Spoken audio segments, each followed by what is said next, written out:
ख्रिस्त में हमारे विश्वासी भाई बहनों, आज हम संत मार्कुस के अनुसार जो सुसमाचार रचित किया गया है उसमें आज का हम पाठ देखेंगे, जिसमें संत मार्कुस के अनुसार अध्याय 1 पद संख्या 14 से 20 तक क्या कहा गया है उस पर नज़र डालते हैं। उपदेशों का प्रारंभ। यूहन्ना के गिरफ्तार हो जाने के बाद ईसा गलीलिया आए और यह कहते हुए ईश्वर के सुसमाचार का प्रचार करते रहे, समय पूरा हो चुका है, ईश्वर का राज्य निकट आ गया है, पश्चाताप करो और सुसमाचार में विश्वास करो। ख्रिस्त में मसीही विश्वासियों, हम प्रार्थना करते हैं कि कहा जा रहा है बाइबल अनुसार कि समय पूरा हो चुका है, यानी कि अब समय आ चुका है, ईश्वर का राज्य निकट आ गया है। पश्चाताप करने के लिए हमें प्रेरित कर रहा है और सुसमाचार में विश्वास करने को कह रहा है। आगे बोलता है, 4 मछुआरों को बुलावा। गलीलिया के समुद्र के किनारे से होकर जाते हुए ईसा ने सीमोन और उसके भाई अंद्रियास को देखा।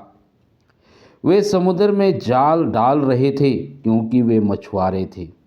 ईश्वर ने मछुआरों को चुना और साधारण मनुष्यों को नहीं चुना। इसमें भी बहुत बड़ा रहस्य है दोस्तों। हे हमारे ख्रिस्तीय विश्वासियों, ये हमारे लिए एक चुनौतीपूर्ण है कि ईश्वर ने मछुआरों को क्यों चुना। ये एक सोचने वाली बात है और हम जैसे कह सकते हैं कि मछुए जो मछली पकड़ते थे वे कितने ही गरीब थे होंगे। आगे देखते हैं क्या कहता है। ईसा ने उनसे कहा, मेरे पीछे चले आओ। है ना, यीशु ने कहा कि मेरे पीछे चले आओ, मैं तुम्हें मनुष्यों के मछुए बनाऊंगा। और वे तुरंत अपने जाल छोड़कर उनके पीछे हो लिए। कुछ आगे बढ़ने पर ईसा ने जबेदी के पुत्र याकूब और उसके भाई योहन को देखा। वे भी नाव में अपने जाल मरम्मत कर रहे थे। ईसा ने उन्हें उसी समय बुलाया। वे अपने पिता जबेदी को मजदूरों के साथ नाव में छोड़कर उनके पीछे हो लिए।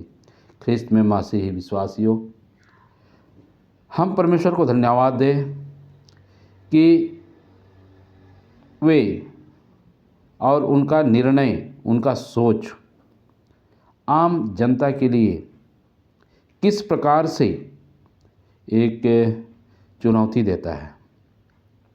मछुओं को अपना शिष्य बनाया, चेला बनाया। आज उसके सारे जीवन वृत्तांत में देखें कि वे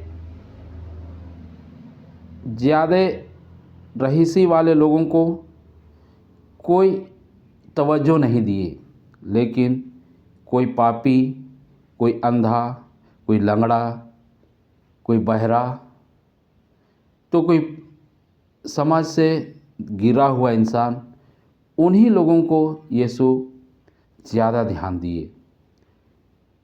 आज हम पिता ईश्वर को धन्यवाद देते हैं कि पिता ईश्वर की नज़र में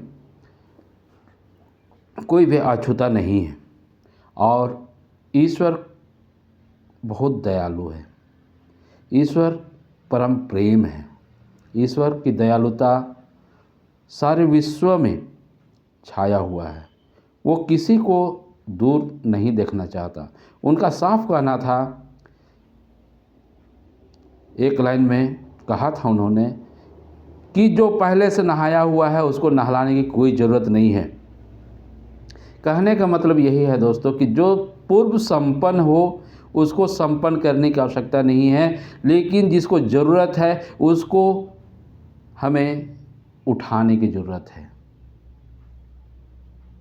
कोई आर्थिक रूप से, कोई शारीरिक रूप से, कोई मानसिक रूप से, कोई आध्यात्मिक रूप से। हमारे जीवन में हम इस जीवन को एक यात्रा के रूप में कर रहे हैं। हमारा यात्रा कहाँ ख़त्म होगा? जब हमारी मृत्यु होगी और हम जो कर्म किए हैं, जो भी कर्म कर रहे हैं, उनका लेखा जोखा प्रभु को देना होगा, क्योंकि उसने अपने सुसमाचार प्रचार के लिए हमारा इस्तेमाल करना चाहते हैं, किंतु हम किस तरह से उसका सहयोग करते हैं यह हमारे ऊपर बहुत बड़ा भार है। दोस्तों, ईश्वर का वचन आज हमें प्रेरित करता है कि पश्चाताप करो सारे हृदय से और सारे मन से, ताकि आप साफ सुथरा रहो, शुद्ध हो जाओ और ईश्वर की महिमा में सम्मिलित हो जाओ। ईश्वर की महिमा बारंबार होती रहे और ईश्वर हमारी दुहाई सुनता रहे, लोगों को शांति देवे पिता ईश्वर, और अपने संपूर्ण छत्र छाया में रखे, ताकि किसी प्रकार की मुसीबत हम लोगों पर, ख्रिस्तीय विश्वासियों पर ना आवे। और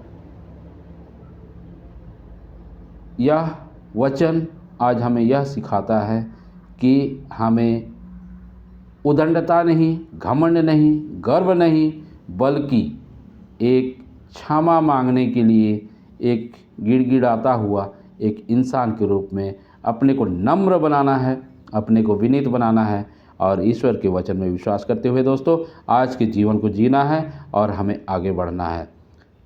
प्रभु आपको आशीष दे, यह हमारा प्रार्थना है प्रभु परमेश्वर के द्वारा। आमीन।